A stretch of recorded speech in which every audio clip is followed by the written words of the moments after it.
Ngiti mo ay natatanaw, nadarama ko ng tunay na ikaw ako ay mahal niya, na ikaw ako ay mahal niya. Naabot mo ba ang kamay ng ating mga kapatid? Amen. Ayan, gising na po tayo.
Pagpapalit pagkat sa piling mo'y langit, mahal na mahal kita.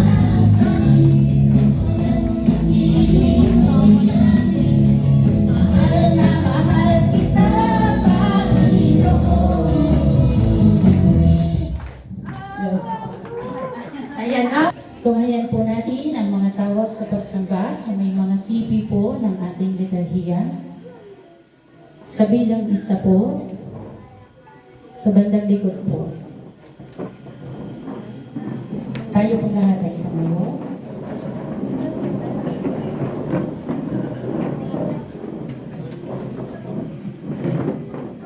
Ang ating buhay ay dakilang kaloob ng Diyos sa atin.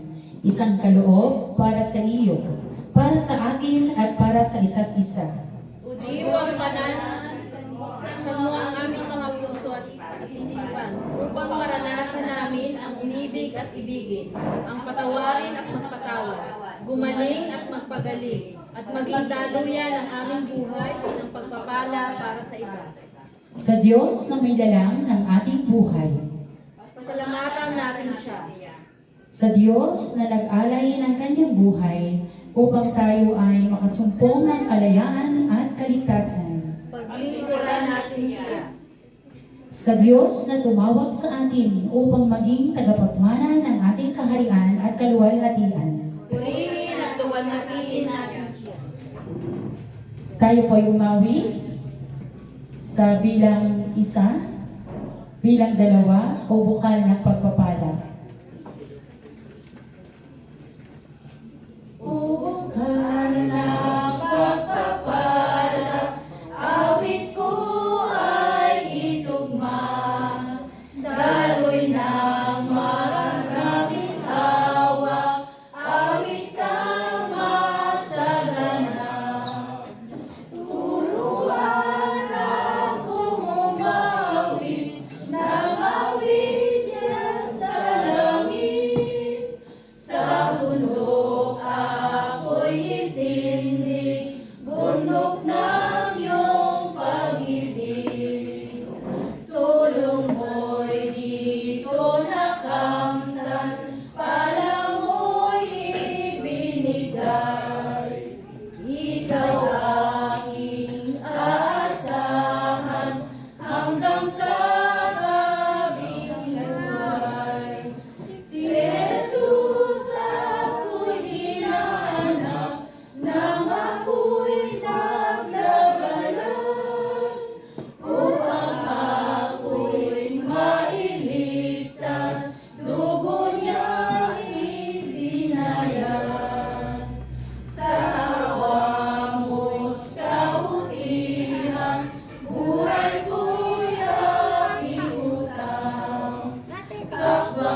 O Diyos amang makapangyarihan sa lahat, Diyos ng pag-ibig, Diyos na lumikha at nagbigay ng buhay sa sangkatauhan at sa mundong ito.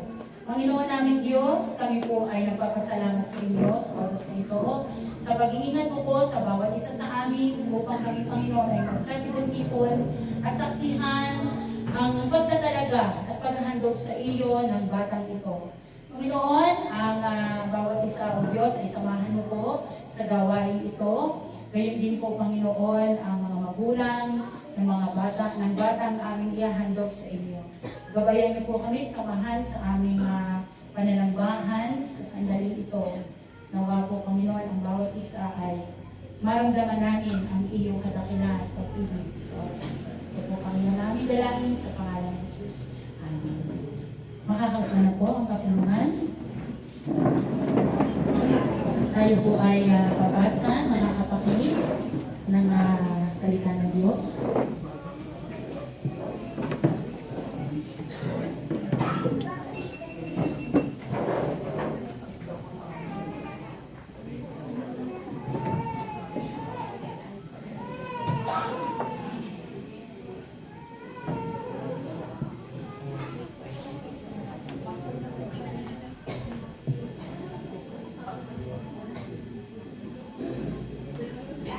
Tayo po ay makinig ng salita ng Diyos na makikita sa Deuteronomio chapter 6 verse 1 to 9. Ito nga ang kautusan at mga tuntuning ibinigay niya sa akin na siya ninyong susundin sa lupain inyong sasakupin. Ang mga ito ay ibinigay sa inyo ni Yahweh at sa inyong mga anak at sa mga susunod na salinlahi upang magkaroon kayo ng takot sa Kanya. Kung ito'y susundin ninyo, hahaba ang inyong buhay. Kaya nga, pakinggan ninyo ito at sundin mabuti. Kung magkalayo sa gana kayo at darami ang inyong lahi, pagdating ninyo sa lupaing ipinangako ni Yahweh, ang Diyos ng inyong mga ninuno sa lupaing mayaman at sagana sa lahat ng bagay. Pakinggan mo, O Israel, si Yahweh ng ating Diyos, ang tanging Yahweh. Ibigin mo at si Yahweh na iyong Diyos ng buong puso, buong kaluluwa at buong lakas. Ang mga utos niya'y itanim ninyo sa inyong puso. Ituro ninyo ito sa inyong mga anak. Pag-aralan ninyo ito sa inyong tahanan, sa inyong paglalakbay, sa inyong pagtulog sa gabi, at sa inyong pagbangon sa umaga. Ipulupot ninyo ito sa inyong mga kamay bilang tanda. Itali sa inyong noo. Isulat sa mga hamba ng pintuan ng inyong bahay at mga tarangkahan. Parang hindi nakakawit. Mabuti nadala ko yan.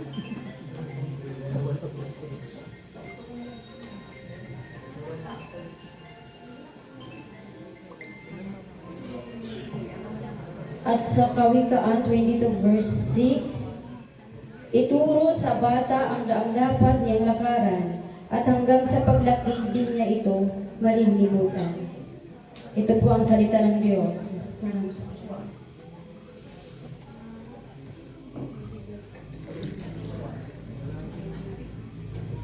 Isang magandang umaga po sa ating lahat. Magandang umaga po. Ako po ay nagagalak sapagkat napakaganda ng ating lugar na kanilalagyan ngayon. Isa nga pong palakpak sa Panginoon. Sa magandang araw, magandang umaga at sa ating kagandahan ngayon. Ang hindi ko po inaasahan ay magkikita-kita tayo ngayon. Pero isa pong napagandang pagkakataon na tayo nagkita-kita. Hindi ko po inaasahan na ako ay sasagot ng oo sa ating manggagawang nakatalaga sa Balintige noong siya ay nag-chat sa akin. Hindi na po ako nag-isip at hindi na rin po ako nagpaalam sa aking mga kasambahay. Ay alam ko po namang hindi agad ako papayagan kung ako ay walang bantay o taga-akay. ay salamat po sa Panginoon at ang biyaya niya ay ibinigay sa atin ngayon ang ating panahong ito upang tayo magsama-sama. Tayo po ay sandaling manalangin. Dakilang Diyos, pangunahan niyo po kami sa aming gawain. Ikaw po ang makita, kayo po ang magsalita, at patuloy na magbigay sa amin ng magandang aral at hamon. Kami po ay patuloy na dumadalangin sa pangalan ni Jesus. Amen. Una po ay binabati ko kayong lahat, ang mga sponsors, ang mga kapatiran na naririto. At ang huli ko pong babatiin ay ang mga magulang ni Riz, ang kapatid na Rodel at kapatid na Carla. Ang pogi po ng anak ko. Ilang months na po siya. Kaya pala poging-pogi. Alam niyo po, tayo ay mahal ng Diyos. Mahal na mahal tayo ng Diyos. At sa pagmamahal sa atin ng Diyos, sa mga sambayang pinabibilangan natin, pinagkalooban tayo ng mga supling na aarugain.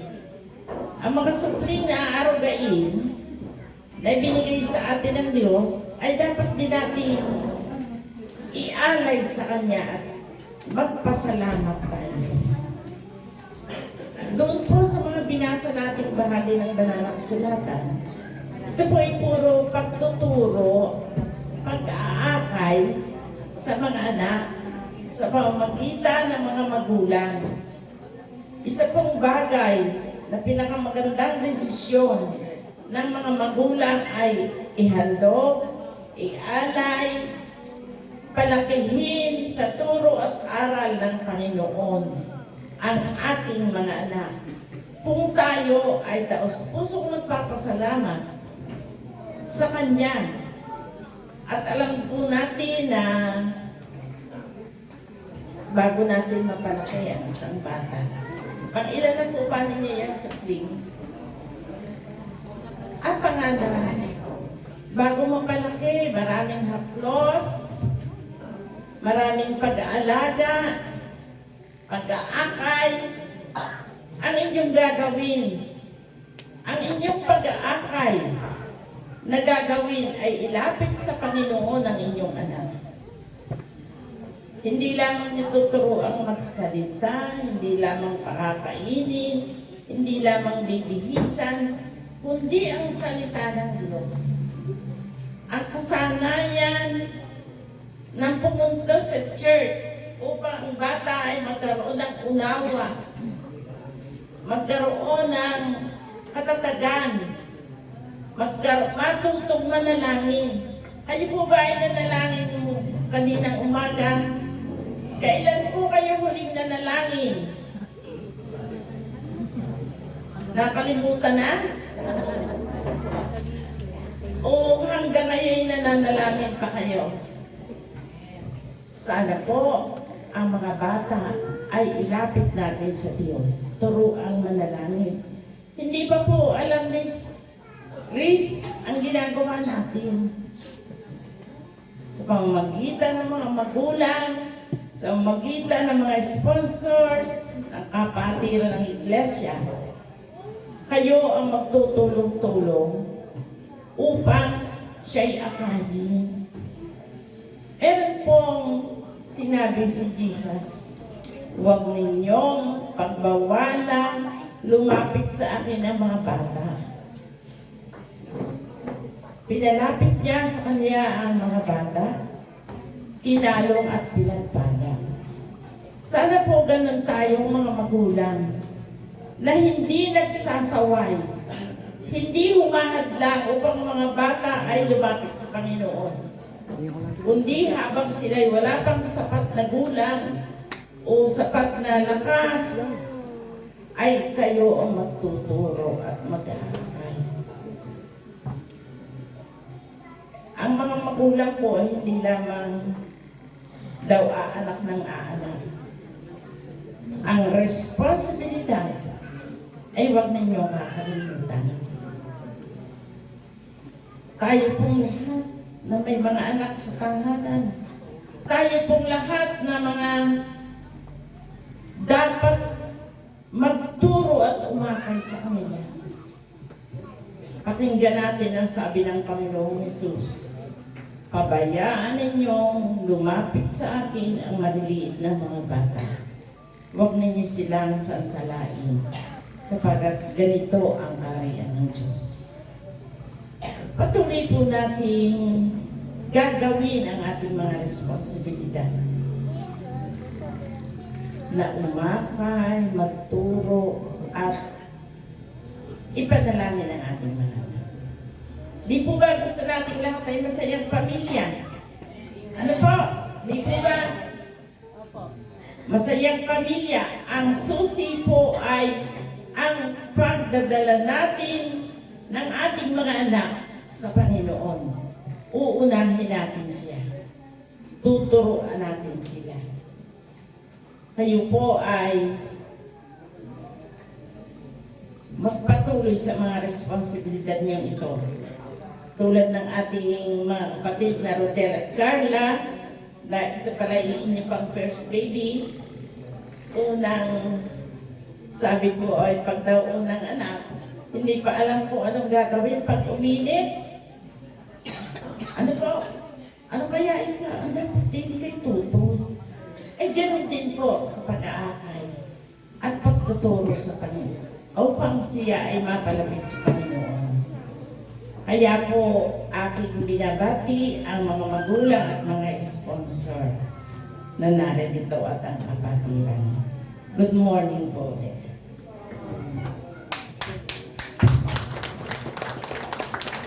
Akin pong tinatawagan ang ating mga kapatid sa pagdadala ng bata sa harap ng Panginoon. Asama po ang mga sponsors.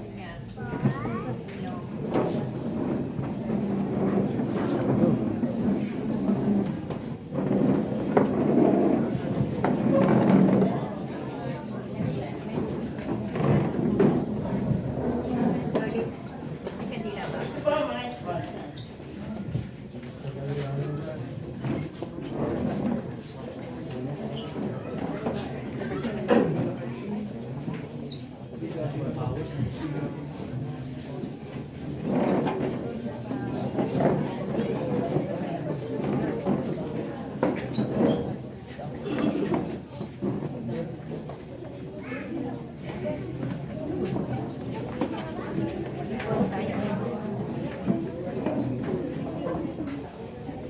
Ito ng lahat.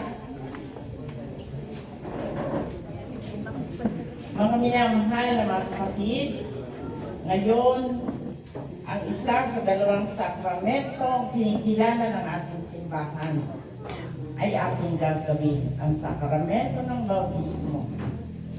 Minsan pa ay sinabi ng Panginoong Jesus na humayo kayo, gawin niyong alagad ko ang lahat ng mga bansa. Bautismuhan ninyo sila sa pangalan ng Ama, ng Anak, at ng Banal na Espiritu. At turuan sumunod sa lahat ng pinag-uutos ko. At ako'y kasama niyong lagi hanggang sa katapusan ng sanlibutan. Tayo po ay sandaling manalangin. Pangunahan niyo kami, O Diyos, sa aming gagawing pag-aanay sa maliit na bata sa inyong banal na harapan. Salamat po sa desisyon ng mga magulang na ialay siya sa inyo. Kayo rin po ang manguna sa mga sponsor sa kanilang bagong responsibilidad na gagawin at tatanggapin mula sa sandaling ito. Patuloy po kaming dumadalangin sa pangalan ni Jesus. Amen.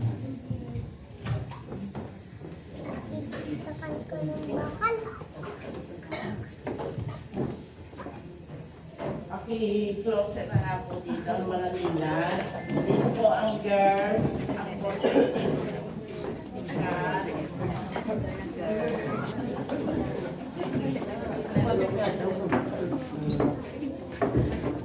Siguro naman ay masaya talaga kayo. Pagkikita-kita. Lapit-lapit naman din kay Kuya. Brunel, yan. Maganda nga ang siksikan. Dahil tayo masaya ngayon. Meron namang hulugan ang pag-aalay ng bata sa Panginoon. Unang-una ay pinasasalamatan natin ang Diyos dahil nakagamay natin. Binigyan na kayo ng mga sukli. Binigyan kayo ng sukli. Ang pagmamahal niya ay sa mamagitan ng pagkakaloob sa inyo na anak. Alam naman natin, mayroong 10 taon na ay ibiyaya ng Diyos. Na dapat niyong ipagpasalamat, dapat niyong mahalin. Pangalawa, ay dinadala niyo ang inyong anak sa bagong kapaligiran. Ang kapaligiran ng pag-ibig na ito'y walang iba kundi ang church. Ang church, alam naman natin, tao na kumikilala sa Diyos. Tao na tumanggap sa Panginoon na sa magitan ng pag-ibig ay naroon ang magandang kapitihinan ng magkakapatid. Sinabi ng ating Panginoon, hayaan ninyong lumapit sa akin ang maliliit na bata. Huwag niyo silang hadlangan. Sapagkat sinasabi ko sa inyo na hindi kayo makapasok sa kaharian ng Diyos kung hindi niyo tinatanggap ang mga bata. Meron dito mga pangako, katanungan para sa mga magulang at sa mga sponsor. Unang-una, dinala nyo ang inyong anak upang bautismahan, upang ialay sa Panginoon.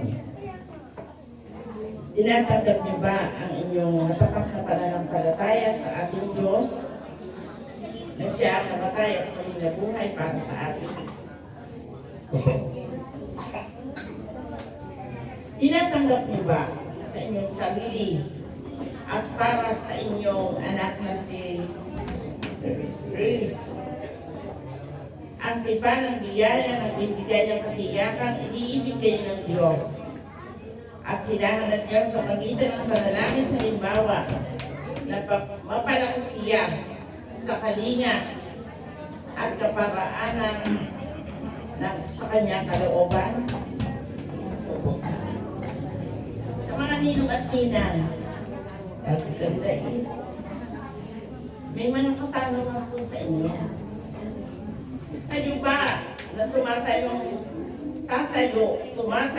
na pangalawang magulang ni Reese?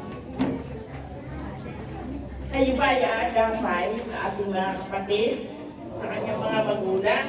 Oo. Magbibigay kayo ng magandang halimbawa sa isip, salita at sa gawa. At sa kapulungan po sa lahat ng naririto, tinatanggap niyo ba si Reese bilang ganap na kaanib ng church ng UCCP Balay-Tige? Kung tinatanggap niyo, kayo pong lahat na nakaupo ay inaanyayahan kong tumayo. Tayo po tayo.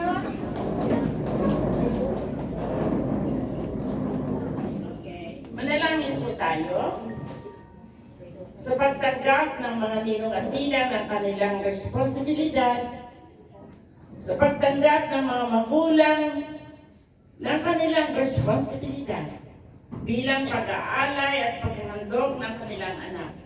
Natuloy ng kapulungan at ang iglesia. Kayo po, O Diyos, ang humawak sa buhay ni Reese. Samahan niyo po siya upang lumaking may unawa at pagkakilala sa inyo. Patuloy po kami dumadalangin na ang bawat responsibilidad na tinanggap nila ngayon ay kanilang gagampanang may katapatan, may pag-ibig at pagpahalaga sa inyo. Patuloy po kami dumadalangin sa pangalan ni Jesus. Amen.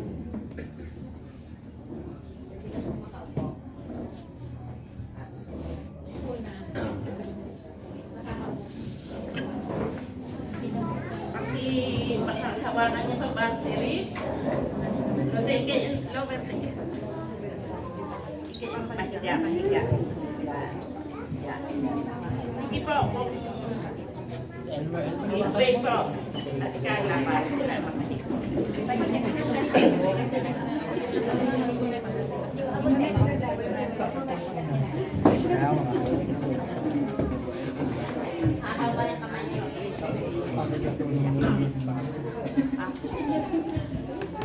Praise Fidel Paco, binibinyagan kita sa pangalan ng Ama, ng Anak at ng Banal na Espiritu at ngayon ang pagpapala ng mga makapangyarihan sa lahat ang sumaiyo buhat ngayon at magpakayaran kailanman. Amen. Ngayon, hawak na po tayo ng candle na ipamimigay sa atin.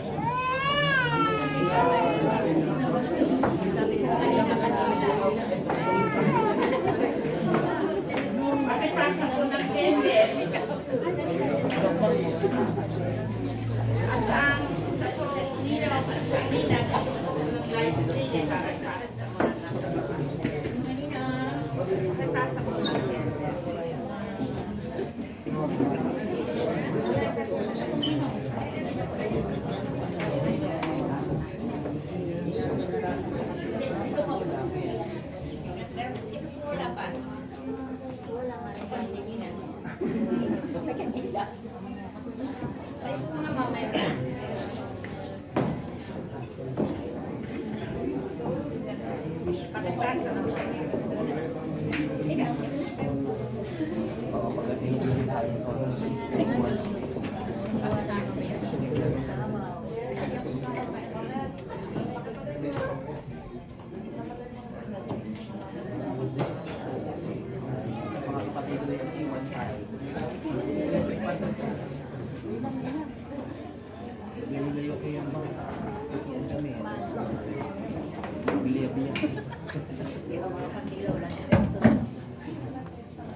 Pwede po sa kita ang Mr. and Mrs. Palibutan niyo po si Grace. At sa likod po ang mga elders. At tayo'y mananalangin.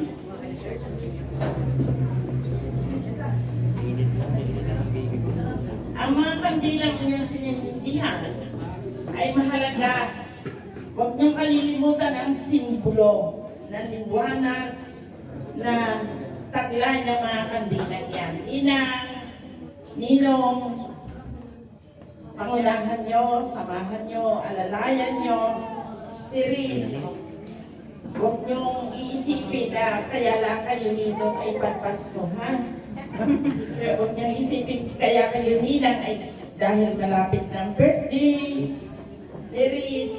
Kundi kayo ay aalalay, maging mabuting halimbawa na kilala ni Riz dahil kayo ay nagmamahal sa kanya. Sige po, tayo po ay mananalangin, pwede.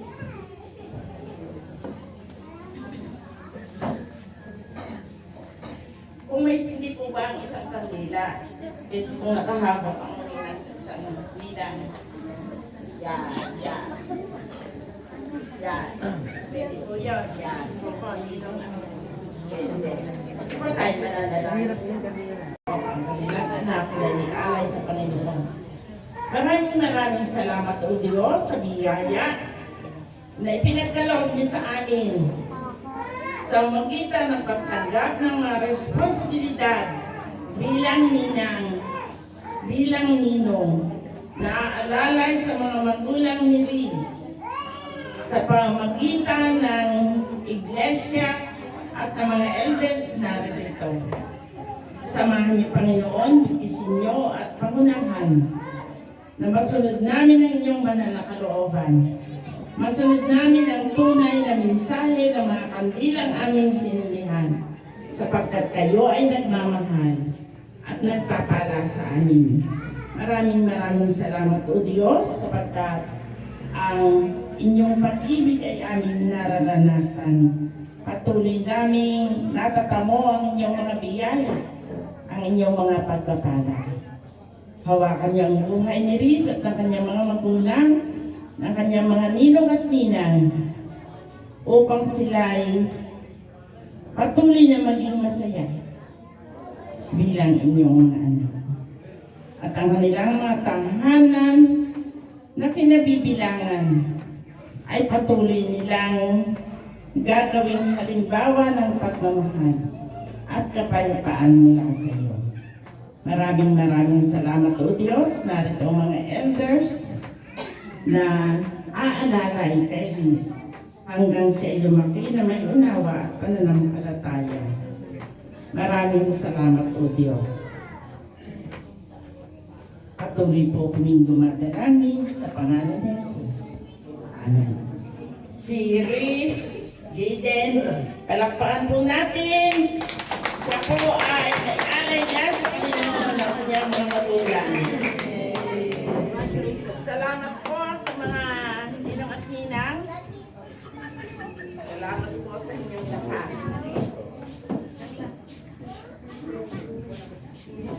Salamat po sa ating mga kapatid.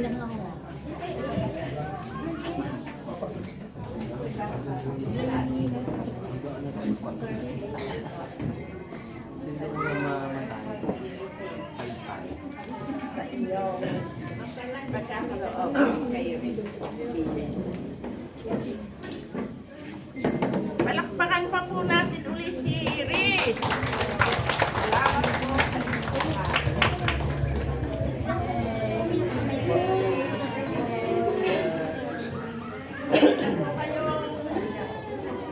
Ang kanila po ay pwede nagpatayin.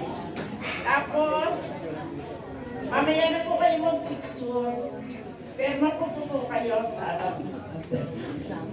Umupo na muna po tayo at papatuloy sa ating gawain. Tapos na kayo na tayo?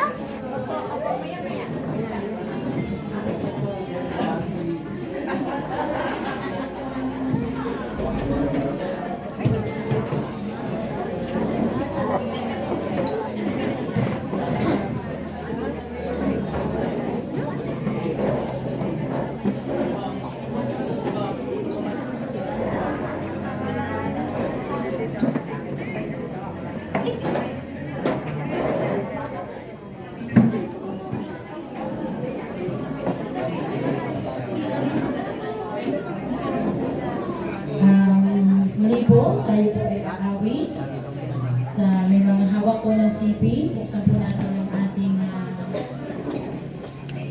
awitin sa bilang 21 at habang po inaawit ay ating po isasagawa ang ating offering. Ating po mga deacons.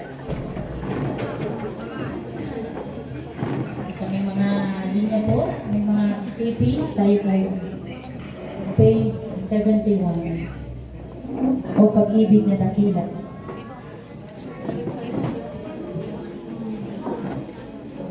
Opo, pwede na po.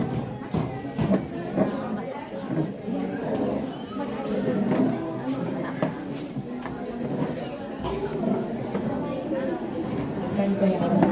O pag-ibig na dakila, Sa amin nawa sa tahanan, oy ito mabusugin sa biyaya. Ikaw lubhang mahabagi, Jesus na magiling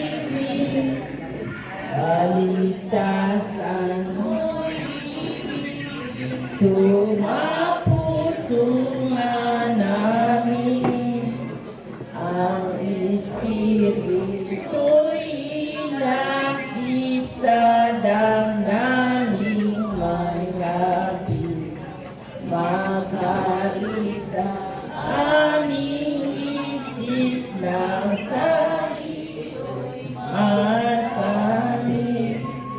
Huwag mo kaming pabayaan sa pitang kasama. Ang banal mo kalooban kami ay pangunahan. Kailangan namin ngayon ang hirap mong ginagawa. Huwag bayaang mapalo sa nakakmang linggato. Huwag mong kabuhayan na nasa iyong laman at hindi masusunod sa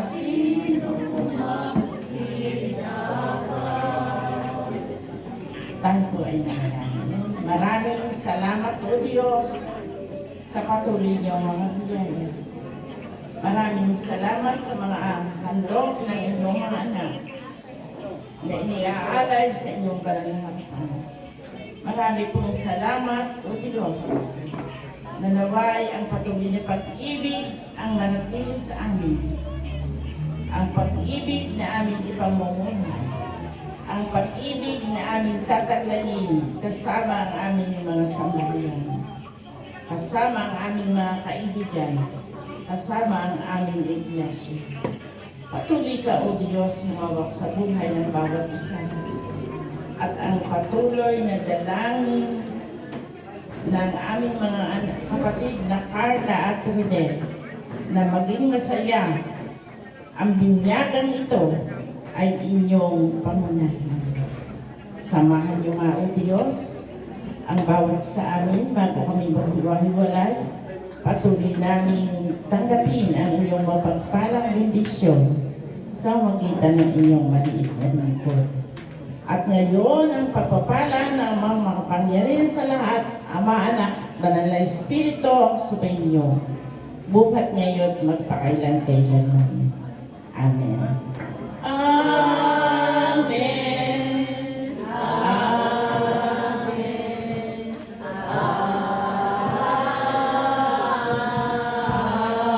Amen.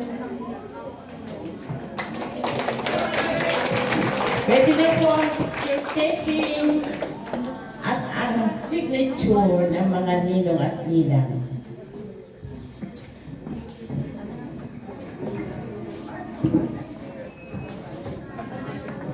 Unahin po ba natin ang mga babae?